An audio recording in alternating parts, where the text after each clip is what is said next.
people may get self-efficacy confused with self-concept or your self-esteem, but even though they are related in some ways, they are different in the actual meaning. Self-efficacy is basically described as a person's judgment of their abilities to complete a given task or goal. So an example of self-efficacy could be a teacher believing in themselves that they're able to help a child learn to read. Self-efficacy relates to teachers and how much effort they will give. So if they, for example, help their students a lot or believe that they can help them, what types of lessons they will plan. So whether they are really easy and they just do it to get it out of the way, or whether they actually want to give them a difficult lesson that they know they're going to have to put lots of hard work into. And also how long that they will try to help their students. So if they give them extra time, making sure that they complete the task that's given. If a person believes that they're capable of correcting the problem, then they will actually give more effort and time into the task. So they make sure that they work to accomplish what they set their mind to. A person's self-efficacy is based not only upon what they've accomplished in the past, but also on how they view others. So say they viewed another person accomplishing the same task as themselves, well then that can give them a higher self-efficacy towards themselves that, you know, they did it so I can do it too. On the opposite side, if they see someone else try and fail to accomplish a task that they have to do themselves, then it can lower their self-efficacy and make them think, you know, maybe I can't do that if they can't. So it's important that they see other people accomplish their goals, because we usually base our own abilities off those around us. Self-efficacy also affects a person's goals that they set or what activities that they plan to do. If a person has a higher self-efficacy, then they'll set higher goals for themselves.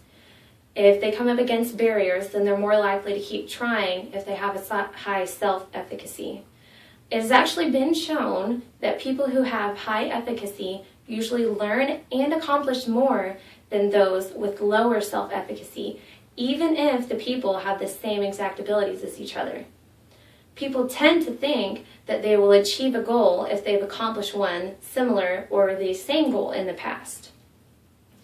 And so it's actually unusual that if a few failed attempts would cause a person with high self-efficacy to allow it to bring them down and lower their self-efficacy. They usually see it as, you know, well, this failure can teach me and help me to accomplish the goal that I need to. And it can teach me how to achieve the task and learning more. And also, as a part of building a self-efficacy, it's important to build your students' self-efficacy. Teachers can also do this by letting their students accomplish tasks that they're able to do without the help of an adult. So when their students say, you know, I think I can do this, they put themselves in that spot to bring them happiness and satisfaction. And eventually, if they accomplish the goal, they think, I did this by myself, I didn't need your help, so it gives me a higher self-efficacy. And then whenever teachers see their students satisfied with themselves, they feel good because they're the ones who originally incorporated the learning to the children that allowed them the high self-efficacy to accomplish the task on their own.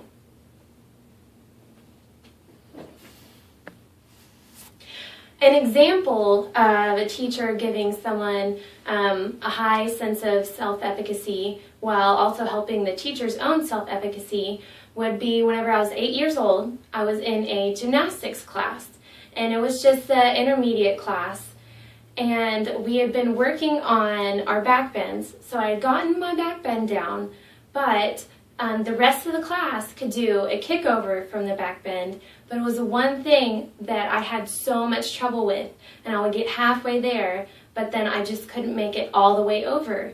And so I'd try and try and try, and then eventually I was just like thinking, you know, I can't do this, I won't be able to do it ever, so I just kind of lost hope. Well then, one day, my teacher's name was Miss Robin, And she just looked at me and she pointed to me and she said, "You know what, Sarah? Today's the day you're going to do it." And I was thinking, no, I can't do it. I mean, I've been trying for 3 months. There's no way that I can do it. And then she said, "No, you're going to try." And she told me over and over again, "You're going to try, you're going to do it." And so I got into my back bend position and then I kicked and it was like magic. I mean, my leg went over and I was just so shocked that, she put in me the belief to give me a high sense of self-efficacy. She didn't help me and push me over. She let me do it all by myself and kick over. And so that gave me a sense of, oh, I can do this. I can accomplish something by myself. And in turn, that made her feel good as a teacher because her student accomplished something that she hadn't been able to do for the whole time she'd been taking the class.